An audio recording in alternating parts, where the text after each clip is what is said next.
Baghdad के एक दरवेश आलिम थे, तो वो जब भी नमाज पढ़ाते ना तो किसी ताजर की दो बीवियों के बारे में दुआ मांगते।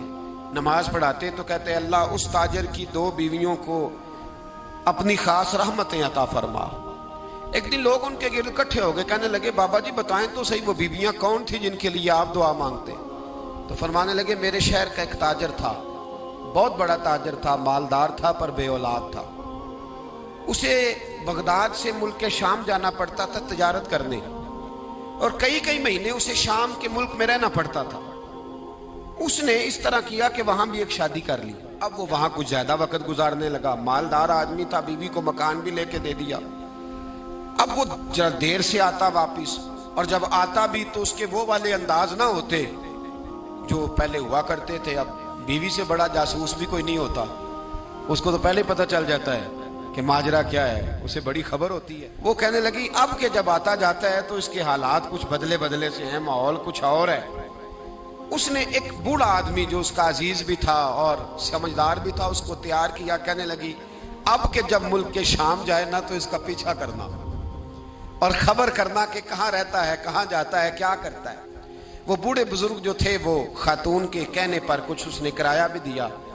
वो उस ताजर के पीछे गए और वापस आके खबर दी। कहने लगे कि ये तो 2-3 साल बीत गए, इसने वहां भी शादी की हुई है, तुझे बताया ही नहीं। बीबी बड़ी समझदार थी, हौसलामंद, जीरत, उसने शोर नहीं मचाया। उसने कहा कि मैं ना अब जब आएगा ना तो तरीके से बात करूंगी और पूछूंगी कि ऐसा क्यों किया।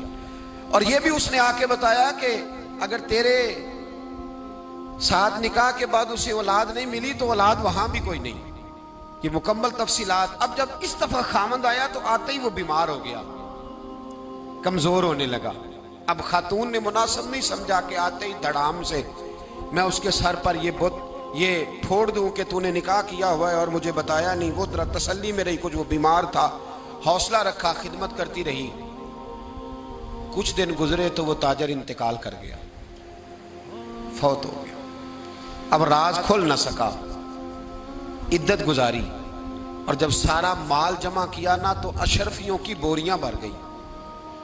सारा माल उस बीबी का, 4 बोरियों में अशरफियां, 4। यहां तो पेट का दोजख है, माज अल्लाह भरता ही नहीं। हाल में मजीद, हाल में मजीद। वो जो कहते थे ना कि बस बाहर चला जाऊं और बाहर मैं कुछ थोड़े से पैसे कमा के 2-3 साल में लौट आऊंगा, फिर यहां आके कोई कारोबार करूंगा, वो गए हैं तो वापिस नहीं आए। वो जो कहते थे ना बस मैंने इतना सा कारोबार करना है कि मकान बन जाए, उन्होंने 4 मकान भी बना लिए हैं, लेकिन ब्रेक, हल में मजीद की दौड़ है। अब 4 बोरियां उस औरत ने छुपाए रखी। कोई बंदा नहीं जानता बगदाद में कि मुल्क के शाम में ताजर की दूसरी बीवी भी है। जब वो फारिग हुई तो उसने उस बूढ़े जासूस को फिर बुलाया और 2 बोरियां ऊंट पे रखी, खुद भी साथ बैठी और मुल्क के शाम गई। अल्लाह अकबर। वह बुजुर्ग कहते हैं मैं ऐसे ही नहीं दुआ करता। उसको जाके कहने लगी मैं अकेली वारिस नहीं हूं, आधे की वारिस तू भी है। मैं अकेली वारिस नहीं, ये तकसीम विरासत है, आधी की वारिस तू भी है। तो रख अपने पैसे, मुझे पता है उसने निकाह किया था पर मुझे बताया नहीं था, तो रख अपने पैसे, मैं तुझे दे रही हूं, आधे तेरे हैं आधे मेरे हैं। उसने नजर उठाई तो रो पड़ी, कहने लगी नहीं अब ये सारे तेरे ही हैं। अगर तू अल्लाह से डरती है तो मैं भी रब से डरती हूँ। अगर तू मुस्तफ़ा करीम का कलमा पढ़ती है तो मैं भी उसी नबी की मानने वाली हूँ। कहा बात क्या है, मेरा क्यों है सारा। तो वो खातून कहने लगी वो 2 साल 3 साल से मेरे साथ निकाह था और उसने बताया था मुझे कि मेरी बीवी भी है, और मैं गरीब थी तो मेरे वालिदैन को भी बताया था कि मेरी दूसरी शादी है। ये मकान उसने मुझे लेके दिया था, मेरे तमाम अखराजात वो पूरे करता था, नानो नफका का ख्याल रखता था। लेकिन अब के जब वो आया तो वो बीमार था। उसने मुझे बताया कि मुझे तबीब ने बताया है कि मैं शदीद बीमार हूं, शायद बच ना सकूं। तो कहने लगी वो मुझे कई लाख रुपए भी दे गया और जाते दफा मुझे तलाक भी दे गया, फारी कर गया। कहने लगा तू जहां चाहे मेरे बाद निकाह कर सकती है।